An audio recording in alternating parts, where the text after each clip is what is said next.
kita lakukan sekarang itu cara Sayyidina Ali mboten apa? Mboten masuk akal. Misalnya begini, ini contoh paling mudah nih. Makanya yang orang hikam pernah bilang secara ekstrim, siapa yang tidak pernah mukasafah di dunia, itu ditakutkan suul khotimah, karena dia kenalnya Tuhan itu nanti keliru. Pas orang-orang masar itu apa? Keliru. Yang Allah betulan dina'udzubillah, yang tidak Allah dikejar. Nah itu ceritanya wong kafir ngoten. Terus Isa itu ngaku Tuhan, terus pangeran menciptakan satu malaikat yang persis Isa. Terus ini dinut. Bareng dinut mayune nang arah neraka, akhirnya kecemplung nopo? Neraka. Mungkin ujar ge ngoten, mayu neraka akhirnya nyemplung nopo blodro, walhasil nopo? Akhirnya pangeran nggih pengumuman ya tabagawa. Hadis ini sudah saya cek, karena sudah saya bandingkan di Muslim, di Bukhari, memang tidak ada masalah. Memang matanya yang beda, tapi intinya sama. Ini hadis ini sobat. Sudah saya cek secara akademik di beberapa hadis 6 itu yang jadi mutamatul hadis. Itu sobat. Terus ketika Allah muncul itu, para umat, orang-orang sudah ngikuti Tuhannya, lalu ngapain kamu masih di sini? Saya nunggu Allah, Tuhan kami. Saya ini Allah, jadi. Malah jawabnya Allah. Terus pengiran tapi apian, ngerti nak goblok ya, jadi dimaklum. Ya pengiran tak ada lucu. Apa kalau saya tuh, lalu kalau Allah betul muncul, apa kamu nitain hijau? Enggak Gusti, jadi pede jawabin apa? Enggak. Adikku monggo dipenggali, jadi nanti sampean gue persiapan, orang-orang masar pun niteni dia supaya nopo ora keblon. Tapi penting aja nglakoni wae. Afaroe tamanita khoda ilahahu hawa. Jangan sampai menuhankan nopo hawa. Nah, misalnya menuhankan duit, pangkat, popularitas, termasuk menuhanno aras-arasen. Iku yo penyakitnya wong melarat itu aras-arasen. Penyakitnya wong sugih seneng duit. Nah, jabat seneng nopo? Pangkat. Aras-arasen yo penyakit. Wong turu ya enak, nganggur ya napa? Enak. Ana jare kanca kula sing melarat, donya ku curang. Foto-foto turu esuk nang sugih darani ra nganggur. Lah bisa apa? Lah dhekne turu tapi tokone buka. Lah aku turu tenan ra ono dibuka. Asline donya ku curang. Foto-foto turu sing sugih dihukumi ra nganggur, aku dihukumi nganggur. Nek jare nang sugih turu tokone napa? Buka. Jadi agak nganggur, aku turu nganggur tenang. Orang ada yang buka, orang ada apa? Buka. Buat ini kita tenang deh. Kalau juga mau setting cerita. Walhasil terus Allah masih tanya, masih baik.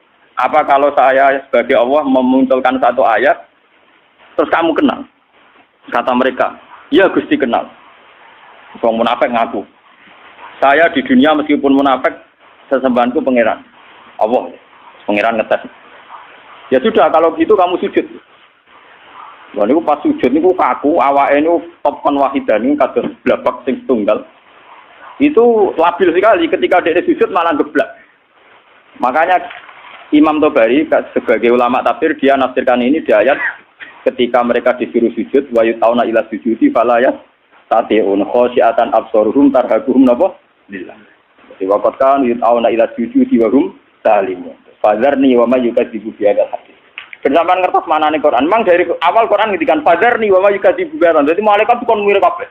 Malaikat mirip kabeh itu urusanku pribadi. Mulai paling ngeri mergo ngadepi pengiran langsung. Fadzarni mongko ninggalo sira ni ingsun. Wa may yukadzibu bi hadzal hadis. Malaikat sing tukang ngisap, tukang nyatet saiki mirip kabeh. Iki urusanku mbek wong-wong ngaku mukmin tapi ora jelas. Bareng ketemu wong munafik, ketemu wong macam-macam. Aku iki Allah. Dia ini sempat kenal, orang munafik sempat kenal. Ya Gusti, Engkau Tuhan kami. Saya tidak percaya kalau kamu menyembah saya betulan. Mungkin ada menyembah saya karena riya, karena basa-basi, karena rutinitas. Enggak Gusti, pangeran ngetes. Saya ngetes ke sujud nih. Orang sujud, tiap sujud geblak. Tidak sujud apa? Lagi disebut waqat kanu yut'auna ila sujudi hum salimun. Ketika ning dunya kon sujud, dekne ijek selamat ora sepenuh hati. Saya kon sujud gak gelem. Ya. Saya kon sujud apa? Gak gelem. Makanya ini dipakai nafsiri ayat tadi. Dipakai nafsiri ayat ketika mereka disuruh sujud wa yut'auna ila sujudi fala yastati'un. Mereka tidak mau. Jadi ini nanti dipakai nafsiri ayat itu. Khasyiatan absaruhum tarhaquhum lillah. Ayo sudah pengenan terus gampang niteni ini. Berarti sujudnya ada murni, sulpo non rokok. Nah, makanya mumpung jenengan ini belum kena hisab. Tak warai ya, carane sujud sing murni ora kok suwe-suwenan sujud sebagai ngecap mboten gampang. Niku urusan suwe-suwenan kalian nganggo karpet nopo mboten. Jadi iki manen cara nyanyian Ku sujud suwi kok ora ngecem. Wah, karpet ku halus dadi ora. Wah, iku terus nakalan ukuran kok ngono iku ukuran opo. Ngeten kula warai iki. Kata sujud itu sebetulnya di Al-Quran itu digunakan berkali-kali. Dan inti maknanya itu ketundukan sama semua kersane Allah Subhanahu wa Ta'ala. Meskipun kersane Allah itu kadang tidak sesuai nafsu kita, tidak sesuai keinginan kita. Sujud yang kayak di sholat itu sudah sujud ritual mahdoh yang memenuhi aturan-aturan fisik. Itu beda dengan sujudnya hati yang tidak terkait dengan aturan-aturan fisik. Jadi misalnya gini, kalau contoh dari fikih dulu. Kalau kita sholat, itu kata Rasulullah, umir tu an asjuda ala sabati al-jumin. Kita ini disuruh sujud, ada 7 anggota tubuh yang harus sujud. Ini gua al-jabha, wal yaden, wal rukbaten, wal kodamen. Ala sabati al-jumin. Gini mulai batuk, 2 telapak kaki, dengkul kalih, kalian kodamen. Terus orang-orang fikih nambahi syarat sahnya ma'atahamulin yasirin. Agak ditekan. Cara kekuat, rodo dipancat. Mulane nak kiai-kiai sing fanatik ngono. Sujude muridé kok sikile ku anggang-anggang duduk dipancat goblok. Mulane kiai-kiai pondok iku sajadahe cepet ngecap ning jengkol lek napa? Sikil. Mergo syaratnya kudu napa? Dipancat. Macam ya memang orang fikih itu nambahi syarat ma'atahamulin yasir, sedikit ditekan. Terus untuk jabha syaratnya tidak ada penghalang. Jadi misalnya langsung baduke kena nggon sujud. Ya, baduke harus kena nggon sujud. Cuma itu udah harus baduk semua. Potong kiai semua nanti kamu ngomong nganti ngeten mboten niku gak bisa berlebihan. Pokoknya sujud lah. Nah, kula ora fanatik kula biasa mawon. Mergo ora carane. Nah, ini yang secara fisik aturan fikih. Jadi itu 7 anggota itu harus napa? Sujud. Mata hamulin yang ditekan. Tapi kemudian ada aturan-aturan secara rohani. Ini hubungannya jenengan dengan pangeran. Ini saya contohkan paling gampang. Ketika saya punya uang 1 miliar, atau saya punya anak yang saya cintai, atau punya istri yang saya cintai, atau punya jabatan yang saya cintai, saya itu tidak pernah janggal. Misalnya saya punya anak itu tidak pernah janggal. Kenapa saya punya anak? Saya tidak ikut bikin jantungnya, bikin hatinya, bikin matanya. Kok tahu-tahu itu milik saya?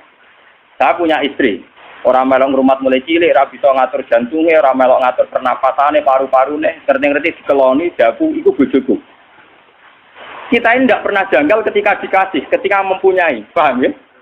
Tapi ketika itu diambil Tuhan, anak kita diambil Tuhan, istri kita diambil Tuhan, harta diambil Tuhan. Kenapa ya Allah, engkau memberi musibah ke saya? Iku mesti pangeran janggal cek goblok, gue pas gue rabok takokno. Pasti lah mbok takokno, sama-sama janggal. Kalau kita fair sama-sama, coba apa alasan Anda punya? Apa kowe melok game mripate bojo, game mripate anak? Apa alasan Anda punya? Aku yakin mlebu swarga lewat paham saya ini. Mulane gunane ulama ben nerangno detail. Lho kalau sama-sama janggal, kamu punya juga harus janggal. Apa alasan Anda punya coba? Apa kamu menciptakan jantung istri Anda? Anak Anda? Apa kamu menciptakan orang ini mencintai Anda? Jika kamu merasa punya. Tapi ketika hilang, kamu janggal. Bukan curang sini. Harusnya saat kita punya itu juga janggal. Kalau kowe fair ngakoni nek Allah sing duwe. Bojo keloni paling banter umur 20 tahun. Iku anake wong. Yang mengatur sistem pernapasan, jantung dan semuanya pangeran. 20 tahun wae pangeran. Bareng diakatno kowe celek itu mbok aku wae. Bareng mbok aku wae mati mbok tuangi. Kenapa Gusti kula untuk musibah orang lain tidak? Makanya Rasulullah itu hebat. Makanya wong sing roh nabi tenanan tetep ulama, orang khusus kamu pun ngandel dulu. Engko kamu kok wis sama kira tak syafaat gak mesti swarga kula terus ngomong. Kowe ku mau urun khusus. Tapi gak tau mikir agama. Mun kula sering tanya ibu ning minyak kuwi tok ati tenan, sakpan nih maksudnya ini. Tapi dia nape tobat gelem ngaji paham. Khusuk sing rutin gak Mustafa gampang ngilang. Cara ora dibaptis itu gampang nopo? Lho boten coba kalau sampean cara berpikir gitu. Makanya ketika Sayyid Ibrahim Kapundhut, Sayyid Ibrahim putrane Nabi Kapundhut dan beberapa kali cucunya Nabi Kapundhut itu Nabi ngendikane ya beliau sebagai manusia nangis. Tapi Nabi ngendikan pertama yang dijauhkan Nabi apa? Saya ini hafal persis hadisnya. Innalillahi ma'akhudha walahu ma'akhudha.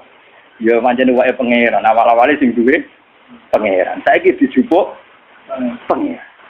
Karena Nabi sadar, Nabi ketika punya pun tahu kalau itu milik pangeran. Itu hebatnya seorang Nabi.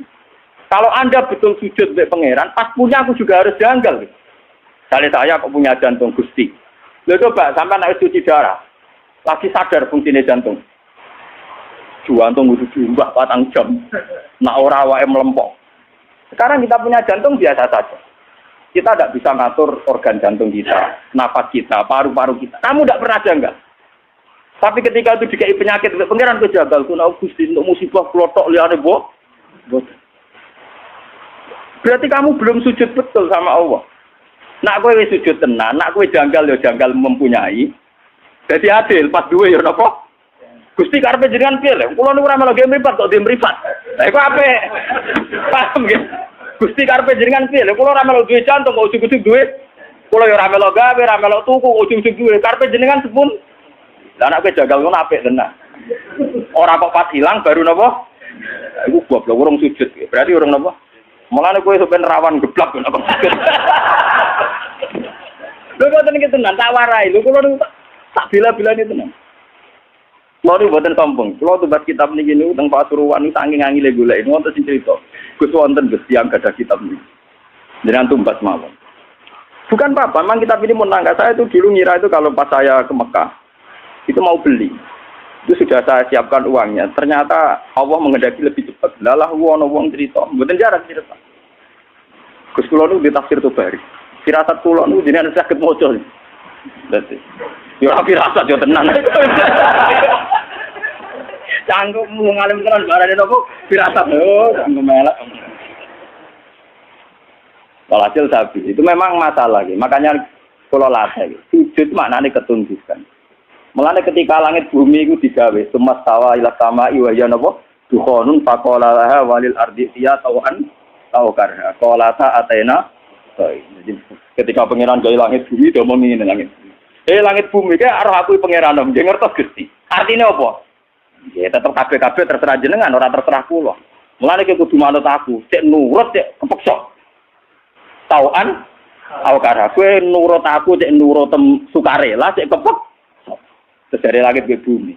Sukarela yo kalah, maksa kehendak ngene apa? Kalah. Mulane dari langit bumi Athena to ini. Waduh nurut kok Gusti padha ora iso nentang. Athena napa? Nah, mulane kula mbek jenengan.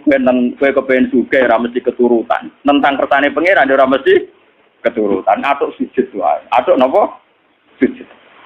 Ini penting kula aturaken karena kita ini sudah lama sekali bodoh. Kenapa kalau kita kehilangan itu janggal? Sementara kalau mempunyai tidak, harusnya kamu janggal. Lo coba dalam hukum dunia untuk punya syaratnya apa? Itu mergawe, tuku, dikasih orang, dapat hibah. Kita ini untuk punya di dunia itu repot. Tapi tahu-tahu kita punya jantung, punya paru-paru, punya sistem organ tubuh. Mbok akoni WM, kapan kamu punya itu? Kapan ke tuku ning pangeran? Kapan ke untuk pengumuman kok pangeran iku dihibahno kowe, dikekno kowe? Kapan? Kan enggak tahu. Di sertifikate jantung mbak betul.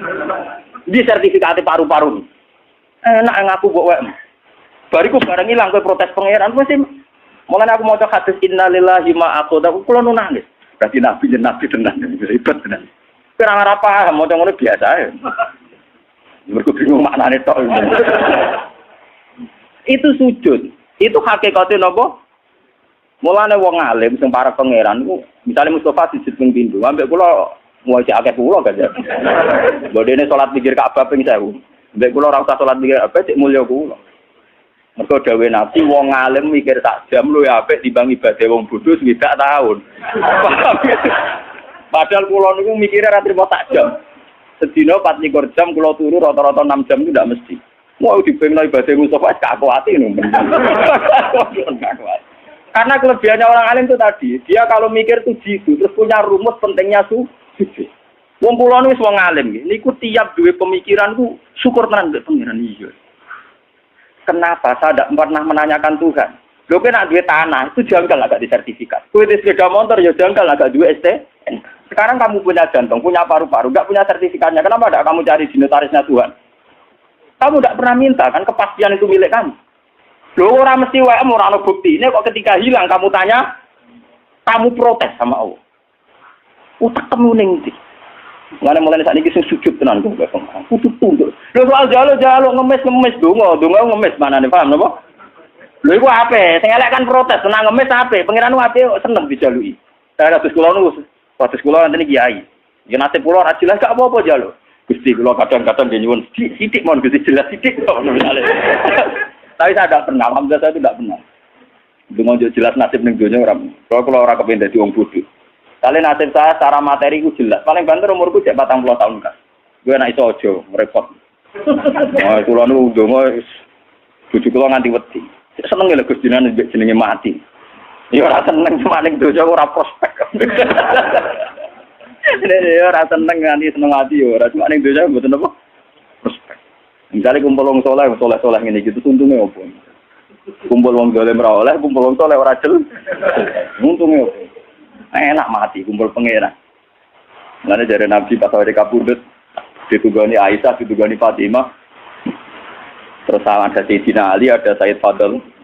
Itu Nabi tanya gini sama Fatimah, "Ya Fatimah, andai kan kamu disuruh berteman sama Allah sama berteman kalian milih mana?" "Ya tentu ya Rasulullah saya milih berteman Allah." Terus Nabi, "Saya juga demikian," terus kabudut. Jadi itu ya memang orang-orang baik itu begitu. Namun melarat-melarat kan rawani mati itu. Kamarat utangnya kayak kasusnya kayak tapi jenenge urip sumpah aja Masya Allah. Entah cara berpikir Anda entah kayak apa saya tidak tahu, tapi itu faktanya, paham? Mohon kalau baleni malih. Jadi makna sujud sebenarnya itu paling enggak tauhid kamu itu benar. Bahwa jantung kita, istri kita, anak kita, pangkat kita semuanya wa Allah Taala. Itu disebut ning Quran walillahi mulkus samawati wal ardh. Kalau Allah sudah yang punya, kenapa ketika Allah ngambil kue terlalu berlebihan protes? Susah oleh loh guys, basaria, susah oleh. Sama seperti ketika Sayyid Ibrahim kabudut kata Nabi, ini milik Allah. Sekarang Allah mengambil. Wa inna bika lamahjunun. Sungguh Ibrahim saya ini susah.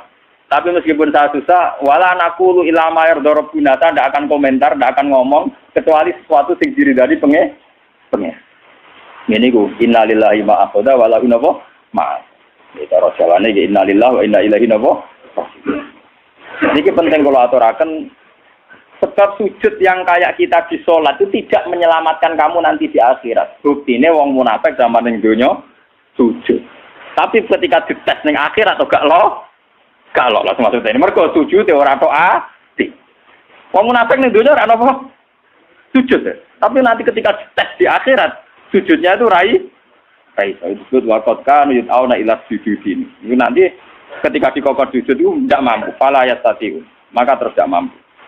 Lainnya mulai saat ini latih, gitu. Kalau sampean sujud, ya meskipun sholat jamaah atau sholat sendiri, entah sekian detik, itu harus benar-benar pernah sujud. Wong Rasulullah namuji sujud sampai ngeten. Nak cerita sahabat-sahabat, atau Mu'ad Abu Hurairah. Ya Mu'ad, kamu tahu apa pantangan Nabi neraka? Apa ya Rasulullah? La ta'kulu athara sujud. Neraka itu rawani mangan, bekasnya nopo sujud. Makanya pangeran nanti ngendikane pangeran teng surat Fatah simahum fi wujuhim min asaris sujud. Jadi neraka asline pantangan, jenenge mangan wong sing tau sujud tenanan pantangan tenan. Jadi kudune sampean wis neraka ra doyan. Malah gampang sampean ngetes sampean, aku golek sampean kok ora ono. Neraka doyan wae bener sujude. Neraka doyan dadi sujude napa? Lha jelas dhewe Nabi neraka iku ra doyan jasad sing tau dienggo napa? Sujud. Nggak ada sujud, kudu mulai rambut, nganti ngisau, kudu sujud kan. Ya minimal dilatih kayak saya tadi, sampean makanya tapak kurus saat dan orang alim itu kalau berpikir 1 jam, itu lebih baik dibanding ibadah tidak tahun. Maksudnya pastikan bahwa semua milik kita milik Allah Subhanahu. Kalau misalnya apa mati, misalnya kapan-kapan kalau apa mati, orang ngarah kalau nangis, misalnya Mustafa nangis, orang ngarah. Karena ya gampang saja, orang-orang alim itu rata-rata kalau mau mati itu guyon, karena cara berpikir orang alim itu gampang. Saya punya doa yang dibaca oleh habib-habib yang alim-alim, yang para pengiran itu, ngomong ya Allah, engkau ini punya reputasi merawat saya zaman saya janin, zaman saya di kandungan ibu. Saya tidak bisa ikhtiar, tidak bisa ngatur makan saya, tidak bisa ngatur gizi saya, tidak bisa ngatur energi saya. So saya baik-baik saja dalam kandungan ibu saya. Padahal kode karo wong kelem, ono air tuban, mbok kadang ngamuk, bedaki pitik, macam-macam betul nggih. Kadang ngujar-ngujari wong ning pasar. Paham ya? Kita ini pernah hidup di dalam kandungan, punya nafas, butuh rezeki, butuh asupan gizi, butuh oksigen. Artinya Allah punya reputasi mengelola kita dengan keadaan begitu.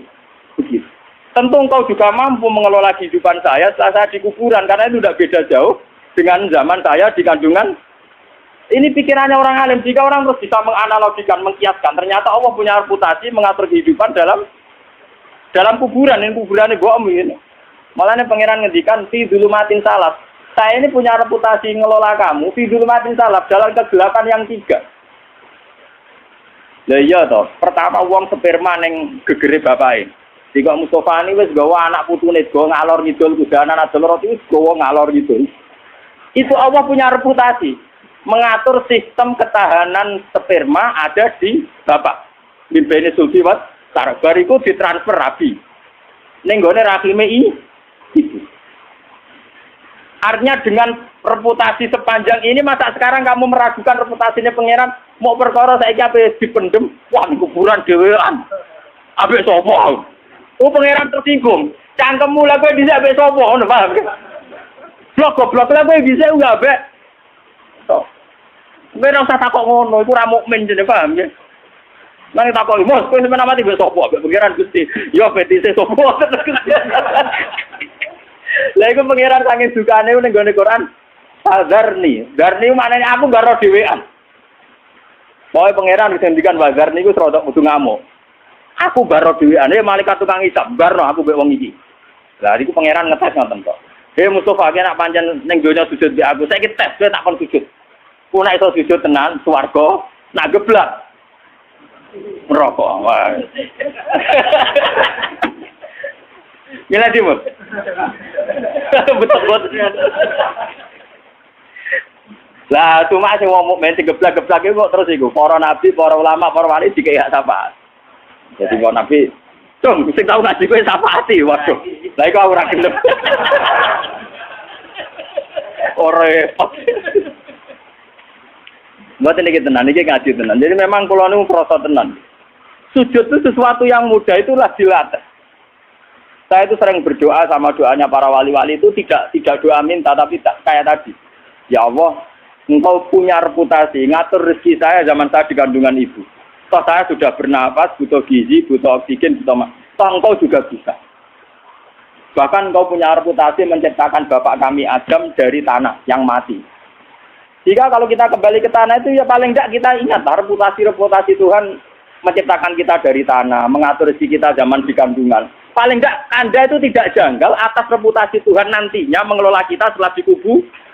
Terus sampai kaya wong kafir terus takok aida mitna wa kunna turabau wa idzam. Artinya ojo sampai terlintas kejanggalan kaya wong kafir mosok wis lemah iso ditangek. No, paham ya? Lah carane ra jagal piye? Yo memori reputasi Tuhan di masa lalu eling. Paham ya? Lha iku sujud, ngene iku jenenge napa? Sujud. Jadi sak utak tem, sak pikiran, sak organ tubuh, sak sel-selem sujud. Makanya Nabi kalau ingin jadi orang baik kata Nabi nak donga aw maj'al fauqi nuran wa min wara'i nuran sampai wa fi asmi nuran wa fi mukhi nuran wa fi sa'ri nuran. Jadi yang punya nur kita ini ora kok kowe pas sujud kok. Rambut kita punya nur, otak kita punya nur, sumsum kita wa mukhi punya nur. Jadi kamane sak obah-obahe sarape penuh nur tauhid, nur sujud. Mana gue nak gejolakan mbak wong alim-alim, wong ngabit-abit rapati ngalim. Gus kulo nu dalel 3 tahun, tapi ngipi kulo tetep wali jenengan ya karuan cangkemmu mbok omongno. Saya itu punya teman dalel 3 tahun. Wah, kusuke tak boleh. Itu terakhir dalele sowan kulo jarene. Kok potongane cek kalah benjene. Karuan bekas. Karuan, barang karuan bukat. Itu dia tanya, sirinya apa? Ya sirinya aku ngalim, kok siri-sirinan, karuan siri rahasia, itu barang karuan mbok omongno. Yo karuan gawe nabi nak nyingkire wong alim tak jam luwih apik timbang ibadah wong bodho swidak tahun. Apa kan lagi 3 tahun yo adoh. Swidak tahun ora banding malah lagi apa 3 tahun. Wah aku cangkemmu lho kok ngerti. Wong ngipi-ngipi dhewe kok saiki malah takok. Wong ke suwarene yo ora ngongkon nom. Yo mesti terlalu api-apian masalahe opo. Tapi yo jagal tak maki-maki. Karena orang alim itu kalau